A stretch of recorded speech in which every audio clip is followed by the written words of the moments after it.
Welcome to Amazing World Channel.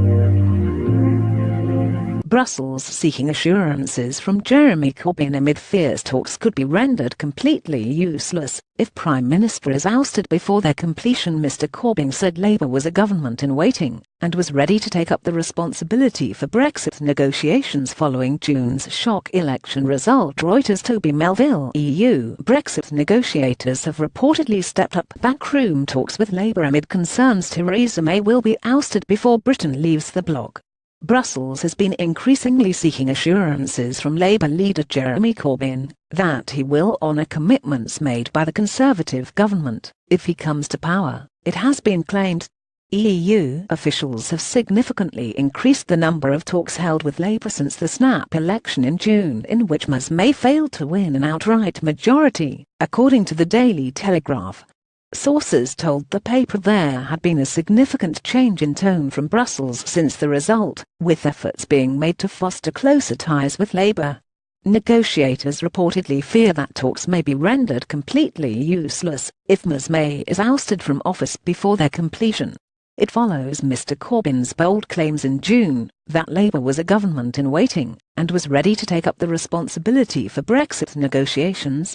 In July, Labour held very frank talks with EU chief negotiator Michel Barnier lasting more than 2 hours. The Prime Minister weathered fresh calls for her resignation this week following a disastrous speech at the Conservative Party conference, and claims more than 30 Tory MPs were plotting her demise. Former party chairman Grant Shapps was denounced as the ringleader of the coup by loyalist MPs who rallied round in support of Ms May.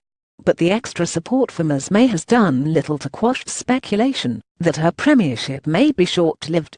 Conservative MPs told The Independent there was no compelling reason to replace the Prime Minister for the time being, despite her conference disaster, but admitted her position remained perilous. One former minister predicted Grant will fail, but suggested the failed coup could accelerate a leadership bid by a more serious player. The latest poll of who would make the best Prime Minister saw Mr Corbyn encroaching on Ms May's lead in the wake of her Manchester conference performance. YouGov found she was still preferred over Mr Corbyn by 36% to 33%, a 3-point lead down from 8 points 2 weeks ago. Reuse content. We use cookies to enhance your visit to our site and to bring you advertisements that might interest you. Read our privacy and cookie policies to find out more.